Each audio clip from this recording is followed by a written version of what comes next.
What's going on, guys? It's Danny from Fantasy Stock Exchange here, bringing you the second installment of the player prop series I'm running on the Fantasy Stock Exchange YouTube channel. So today, I'm just going to be going over my favorite player props from week 2 in football. Again, full week down of football. Hope you guys enjoyed week 1. I know I didn't with that missed OPI against, or that called OPI against Michael Gallup that ruined my Cowboy chance to win that game. But a little side note.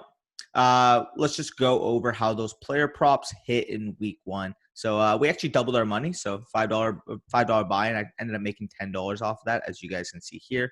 Finished 16th, so not too bad. A little quick double up there. So just going over the picks from last week, we actually have this was Zach Ertz, half a receiving touchdown. He actually hit that first drive of the game.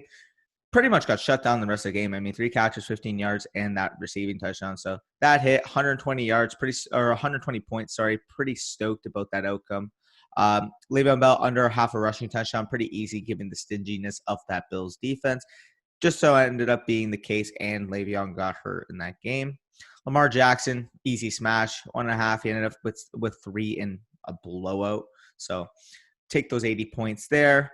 Odell Beckham, of course, he's disappointing.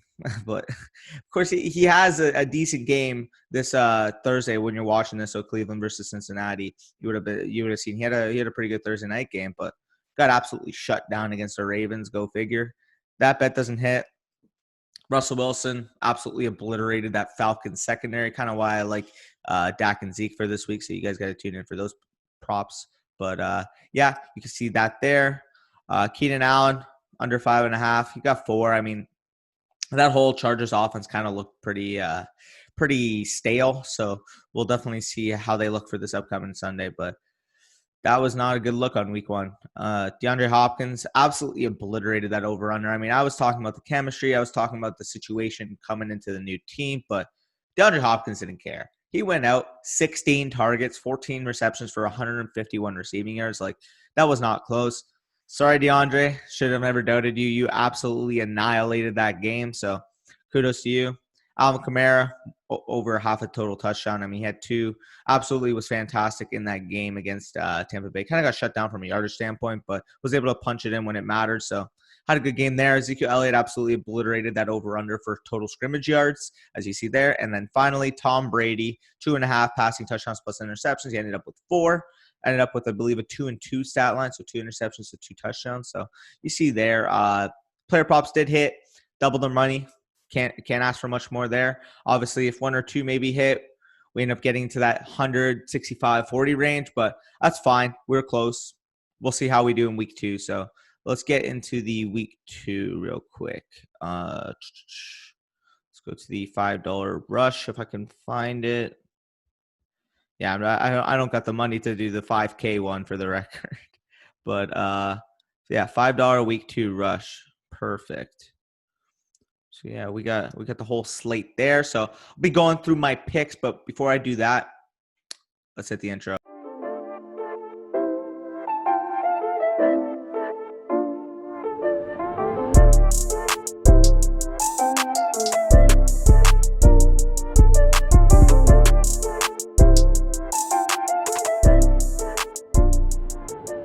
Okay, so as I mentioned, I'm going to be going through my favorite 10 picks of the week, kind of putting them all in the same ticket so you guys can see that. And finally actually realized, because I did pick Kenny Galladay last one because I knew he was going to be out. Just read this little thing now. Athletes must play at least 1 snap to qualify. Nice little protection there. That's why you do the ICE picks. So if you guys pick Kenny Galladay, that bet didn't count last week. But, you know, anytime you can try to finagle your way through the system, you may as well. But going through my favorite for this week. So the first one we actually have is Ezekiel Elliott going over 87.5 rushing yards. The way I'm looking at it from this perspective is the Cowboys' offensive line in general is banged up. And from a pressure standpoint, Dak Prescott was the 3rd most pressured quarterback in week 1. So ultimately, how do you negate a ferocious pass rush? You give the ball to your $90 million running back. And it's going to be a close because I do think Dak and that offense is still going to have really good success passing the ball. But if they want to keep that game, if they want to keep the ball out of Atlanta's high-octane offense's hands, you give the ball to Ezekiel Elliott. And at 87.5 for a guy who's been the rushing leader 3 of his 4 seasons, even last year he still had over 1,300 yards. Like, he shouldn't be out of the game plan, plain and simple. So I will go with the over there for Ezekiel at 87.5 rushing yards.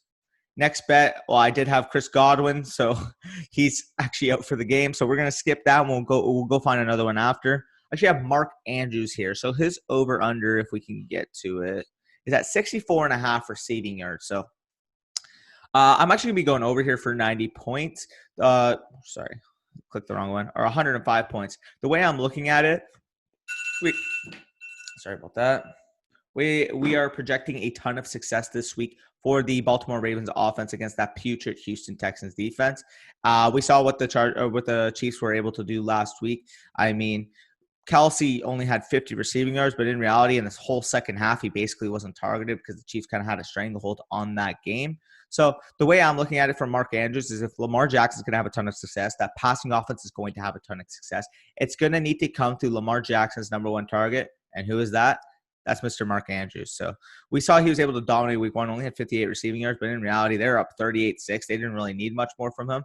I do think that Deshaun Watson kind of make it a closer game than it was last week. And if that's the case, I mean, there's no reason for the Baltimore Ravens not to use their stud tight end one in Mark Andrews for this week. So at 105 points, that's a pretty good over in my opinion. The next this one's a smash. If you guys have watched any of Derrick Henry against the Jaguars in the past, you will know that he absolutely obliterates that team. And we mentioned it in the DFS show. If you guys are watching this, I'm assuming you watched the DFS show. It should be coming out before this. But we love Derrick Henry this week. Clear top 2 running back for both myself and Bush. I believe he has him at 1. I have him at 2 behind Ezekiel Elliott on the week.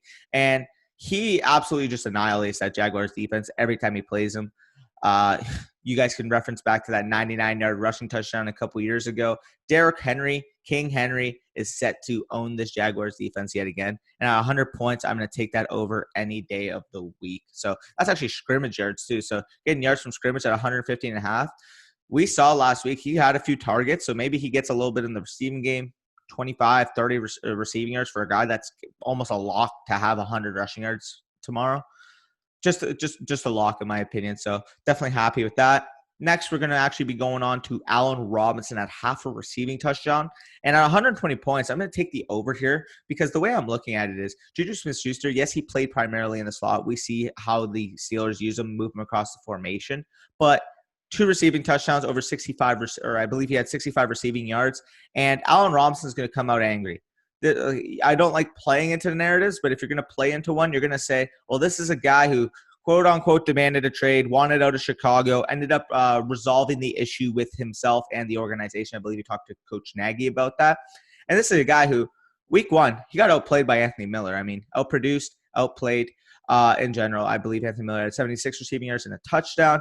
Allen Robinson only had 74 receiving yards. So if you're looking at it from a narrative standpoint at a 1 p.m. game, Allen Robinson's going to come out there. He's going to score a touchdown. He's going to make people remember why he is a top 10 wide receiver in the NFL. At 120 points for a half touchdown against a depleted New York Giants secondary in general, I will take that any day of the week. So give me Allen Robinson there. Pretty safe bet in my opinion. Next one, we actually have Cooper Kupp. So let me scroll down here. Where is he? Did I miss him? All right, Cooper Kupp. He's at 5.5 receptions. And while that does seem like a pretty big total, I'm actually going to be going with the over here at 115 points. Reason being, the one well-known cornerback that we know on the Eagles just happens to be Darius Slay, who is going to profile on the outside and shadow against Robert Woods. Where does that leave against Cooper Kupp? Yes, Nickel Roby-Coleman is a fine slot corner, but in reality, if Nickel Roby-Coleman's tasked with covering Cooper Kupp from the slot for the whole game, Cooper Kupp's going to win that matchup. And the Rams, if you want to play into narrative, know that, okay, we're coming off a close win against the Cowboys where we didn't really unlock our full offensive potential. How do we do that? Let's just get the guy who, for the better part of last year, actually finished as the wide receiver 4 on the year. Let's get him the ball in space. A guy like Cooper Kupp can absolutely dominate this game from the slot, again, against a depleted Eagles secondary. I just simply think that he's going to feast. I wouldn't be surprised if he had a 7-8 catch type game. Now, 5.5, I mean, for 115 points, I'll take those points any day of the week. So it's a big total. I think I'll swallow it. I'll take Cooper Kupp at getting 6 or more receptions in this game. So next bet, we're going to be mentioning Matt Ryan. Pains me to do this, but At 302.5 passing yards, it's the over. He's facing my Dallas Cowboys at 1 p.m., but that game is going to figure to be an absolute shootout. And for Matt Ryan, for a guy that's going to easily throw the ball, in my opinion, at least 40 times in that game. I mean, we saw how many attempts he had against Seattle Seahawks. I can very well see that being a similar type game flow. If that's the case, he threw 450 yards against the Seahawks for the record. So at 302.5 for a guy who should be having as much volume in both the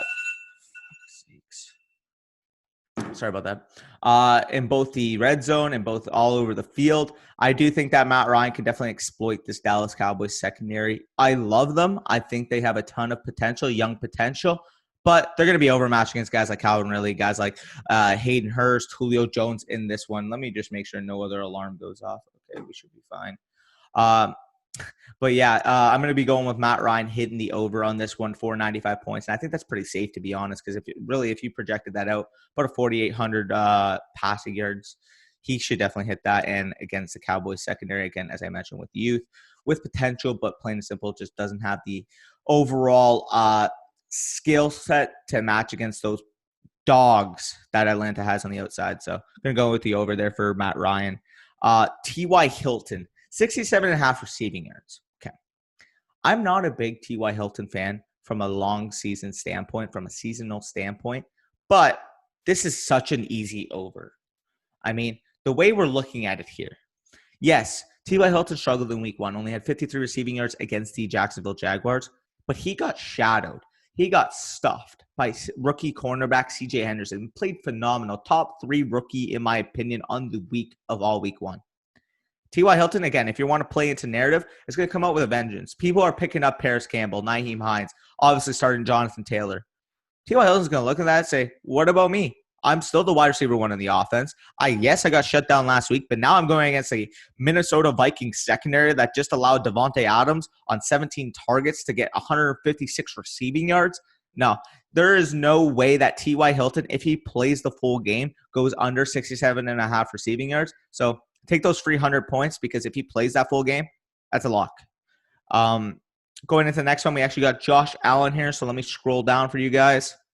Yeah, so Josh Allen, 260.5 total yards, so passing and rushing yards. I do think he hits the over here. Again, I think this could be kind of like a game where he has 210 passing yards and like 56, 60 rushing yards, in my opinion, because we saw that Miami is actually susceptible to a quarterback who can use his legs. I mean, Cam Newton had 15 rushes, 75 rushing yards just last week. I feel like from an athleticism standpoint, while he may not be fully Cam Newton, like when Cam Newton's fully healthy, he's not on that level athletically. Josh Allen's got some wheels. Josh Allen's got some legs. If Josh Allen sees it crease, Josh Allen is absolutely can dominate a game from his legs. So if you're taking that at 90 points, not a great point output, but I just think 260.5 is pretty low. If that was like 280.5, 275.5, I'd probably be more stumped on the decision. But at 260.5, that's basically 200 passing yards and 60.5 rushing yards for a guy that in this game against that defense will simply dominate that. So I'm going to take Josh Allen over at 260.5 passing plus rushing yards. And finally, we actually got the big daddy himself, the best player in the league, according to basically a lot of people in both the fantasy football industry, the NFL industry, everybody who just watches the game. And that's going to be Mr. No-Look himself, Patrick Mahomes. So his over-under right now is currently at 303.5 passing yards.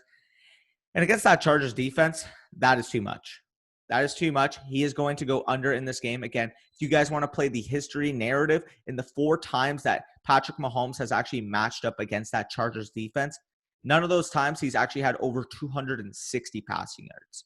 Yes, he's still Patrick Mahomes. Yes, he can hit over 303.5 passing yards on any given week because he is that talented. He is that good of a player. But if you're playing history on your side, if you're playing the overall propensity of that defense to absolutely be able to not like dominate the Chiefs offense, because that's never going to happen, but slow them down to a T that actually has Patrick Mahomes going under, I definitely think that's in the realm of possibility, and I actually think that's going to happen this week. So if you're playing the history, if you're playing the skill set of the defense, give me the under for Patrick Mahomes at 303.5 passing yards. And because of the Chris Godwin one, I actually have to fill in one more. And This one's actually an easy one. Personally, I'm actually going to go over for Austin Ekeler at 46.5 rushing yards. Reason being, we saw how the Chargers want to use him last week. Yes, we need more targets in the receiving game. I actually watched a live stream with Austin Ekeler. Austin Ekeler last night. He said he's hungry for more targets in the receiving game. But in reality, the offense is going to figure itself out. But they'll figure out quickly that they want to get this guy the ball in space. Top 3 receiving back in the league easily. We're talking about the rushing game. 46.5 rushing yards. Realistically, if you project that out, that's less than 800 rushing yards in a season. And oh my God, man. Sorry for the alarms, by the way. That's less than 800 rushing yards in the season. We saw in week 1, Austin Ekeler take 19 rushing attempts. Maybe he doesn't near that total in tomorrow's game, but even if he's at that 14, 15 type range, given the efficiency that he has on the ground, 14, 15 carries for Austin Ekeler is 70-plus rushing yards. And if that's the case, at 90 points for 46.5, basically to return value on 46.5, or to not return value, on 46.5, he would need to have 9 or 10 carries, most likely. Austin Ekeler's getting more than that tomorrow. So I'll take the over there for Austin Ekeler. And then now I believe I got to go through my ice picks. So a couple quick ones I can get into. Ben Roethlisberger, TDs plus INTs. I'm going to go with the over here because we saw that that Steelers offense was clicking last week. Yes, it was the Giants, but Big Ben looked like the old Big Ben that we expected to see from him. Again, Denver's missing AJ Bouye. He's on IR. They don't simply have the talent on the back end. Yes, they have Justin Simmons, but aside from that, a bunch of unknowns in my opinion. So I'm going to take the over there for a guy who's going to be leading a high octane passing offense in that game. Again, James Conner's going to be out, so he might play, but he'll play banged up. They're going to be relying on Benny Snell, Anthony McFarland, Jalen Samuels in the rushing game. So I do think they're going to lean more on the pass in that game. And because Chris Godwin obviously can't play, just going up. This one might be a shocker, but I'm actually going to go with Aaron Jones getting – actually, no, the points aren't there. You know what? Matt Stafford's going to play an efficient game, not turn the ball over against the Green Bay Packers. So I'll go less than half an interception. I think he's going to keep the ball out of the Packers secondary's hands. And it's a nice pick, so it's not going to come into play unless I have two things that don't like or two athletes that don't play in the first 10 picks I have. But if it does hit, again, that's 125 points. So take the value there if you can. Take the upside potentially there. So I have a maximum points of 1,025, as you guys can see here. So I'm going to submit that. $5, yes. And yeah, perfect. So we'll go through the props after, but I'm actually going to be going through the pick'em part of the episode. So just going through that. And you guys can see the spreads here. I actually have my favorite picks locked down here. And talking about week 1, we did well on the channel. We're talking about the the 3 first bets from week 1. Went 2-1 in that slate. Ended up going with, I have it here, Seattle Seahawks -2.5 away versus the Atlanta Falcons. Easily covered that. They won that game 38-25. So that's 1-0. Carolina Panthers +2.5 home versus the Raiders. Unfortunately, they did not cover in that game, but that's the only blemish on the record for week 1. We come in strong. 3-1 total record, as you guys can see on the screen. Arizona Cardinals +6.5 away versus the San Francisco 49ers. Pretty easy bet. They actually ended up winning straight up. So if you swallow the points there for San Fran, obviously you're unfortunate because Arizona did come away with the game outright. And the lock of the week that I had, this one you could see all the way from frickin' an hour away. A little bad reference, but whatever. And that's actually going to be the Buffalo Bills -6.5. At home versus the New York Jets. As you guys saw in week 1, the Bills came out and flat out dominated a decimated Jets team. Actually, going to be talking about the Jets in this episode as well, so you'll see it in a couple minutes. But that was the lock of the week. Bills easily covered that 6.5. I believe the final score was 21-10, if I'm not mistaken. I don't have the score right in front of me, but Bills easily covered. Don't worry, got your back. 3-1 week 1. We're looking to build off that, potentially go undefeated for this week. So, talking about my favorite spreads. First one, Minnesota Vikings +3 on the road against the Indianapolis Colts. Yes, I mentioned that I do think that the T.Y. Hilton's going to have some fun with that Minnesota Vikings secondary, as Devontae Adams did. But Minnesota still was able to get that within a 9-point game last week, despite absolutely playing abysmal. I do think they can patch it up a bit on defense because their defense looked atrocious. And Kirk Cousins has shown that he is an efficient quarterback. I do think he's going to have another solid game. Had a good game against Green Bay. I think he's going to have another solid game against the Indianapolis Colts. And at 3 points as the underdog, to put it simply, I think they're going to win the game outright. So at 3 points, definitely take those points there. I'll go with the Vikings. And if I'm going to make a score prediction, let's say Vikings win this game 26-24 against the Indianapolis Colts. Again, that's going to be a solid, fun game to watch. But I do think the Colts favored by 3 there is just simply too much because I think the Vikings are going to bounce back for an abysmal defensive performance against the Green Bay Packers. So going into the next game, we actually got San Francisco -7 against the New York Jets. Yes, it's away. But if you guys have paid attention to the Jets' injuries, not only were they not a real talented team before the injuries, but now they're playing without their wide receiver 1. They're playing out with their running back in Le'Veon Bell. Their defense is experiencing a ton of turnover, especially from not only last year, but a couple injuries on the defense from week 1. And the San Francisco 49ers, yes, they're without George Kittle. They are coming off an abysmal performance against the Arizona Cardinals. If you play into narratives at all, you know Kyle Shanahan and them 49ers coming off a Super Bowl appearance from last year are going to be pissed. And you know who's in front of them when they're pissed on Sunday? That's going to be an abysmal Jets defense. So I do think Niners blow them out. -7, easily swallow those points. I do think that the Niners are going to come away with, we'll say, a 35-7 victory. That's going to be a pretty substantial, if you will, spread there, like for the prediction. But the Jets have no chance in this game. And at -7, give me the Niners any day of the week. So talking about the next bet, I actually got the Jacksonville Jaguars at +7.5 against the Tennessee Titans. Actually, I made a pro line ticket or a point spread ticket before this video when the line was at -9.5 for the Tennessee Titans. Obviously dropped down 2 points since then because people are taking the points there with Jacksonville, but +7.5 is still too steep in my opinion. Again, this Jaguars team looked really good week 1 against the Indianapolis Colts. Yes, we all believe that the Titans are going to end up being a better team on the year, but I do think in a divisional game, while Derrick Henry has had the number of the Jaguars, I do think the Gardner Minshew, DJ Chark, those guys on offense are going to be able to put up a fight on the other end. I do think this game's going to be closer than people want to admit. I think that the Jaguars at +7.5 is a pretty easy bet. But, yeah, I just think it's going to be a tough, hard-nosed type game that ultimately sees the Titans win by about a field goal. So if I'm going to go with a prediction, I'll say that the Titans come away with a 20-17 victory over the Jacksonville Jaguars. So Jaguars covering that +7.5 spread right there. And this is my lock of the week for a reason. If you guys saw what week 1 had in store, the Eagles' offensive line were dominated by the Washington football team front. Again, mentioned this a couple times, but the Washington football team against the Eagles' offensive line, in terms of PFF rating, actually the Eagles allowed a pressure on 35% of their offensive snaps, which was 4th worst in the league last week. In addition, Carson Wentz was sacked 8 times. 19 total players had 4 or more pressures last week. 5 of them were on the Washington football team front. That just doesn't happen. I mean, yes, the Eagles' offensive line will see the status of Lane Johnson, but even if he does play, he's going to be banged up. They're going to be overmatched against a Los Angeles Rams defensive front that just so happened to pressure at an even greater rate than the Eagles allowed last week. Again, I mentioned that the Eagles were 4th at 35%. Well, the Dallas Cowboys, my team, offensive line, allowed a pressure on 44% of snaps against the Los Angeles Rams last week for the 3rd worst in the league.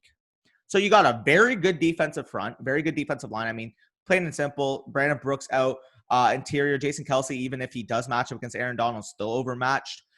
Aaron Donald is going to dominate that game. Eagles are going to have limited success against Aaron Donald. And to put it simply, I just think Los Angeles Rams are going to come out and absolutely tail whip the Philadelphia Eagles. So if you're talking about the line here, the reason why this is my lock of the week, it is considered a pick'em right now. The Rams aren't favored. The Eagles aren't favored. It is a pick'em. And if I'm taking a pick'em, the Los Angeles Rams only have to win by 1 point to win this game. this is a guarantee going to happen because the Eagles' offensive line, to put it simply, doesn't have the firepower to be able to hold up against that Rams front. So if I'm going with a score prediction, we'll say that the Rams come out with a 24-13 victory for this week. I do think, again, as I mentioned, that Rams defense is absolutely going to lock them down. So that's my lock of the week. Hope you guys enjoyed this episode. If you guys have made it this far, make sure you go like, comment, subscribe down below. Again, you guys can see the codes in the description for code on Thrive Fantasy. $20 match back if you use the code FSC at first deposit. And as we've mentioned, we got the code for Trophy Snack down there. Make sure you go use that code for league trophies. If you make your order for a league trophy, you end up getting a free ring. So definitely go make sure you take advantage of that. Love you guys. If you made it this far in the video, go leave a comment saying we made it this far. I don't know. Fuck. Say Danny's a biased Cowboys fan if you made it this far in the video. But aside from that, peace out, y'all. I'm going to head out. Take care. See you next Saturday for the next week 3 Thrive Bet.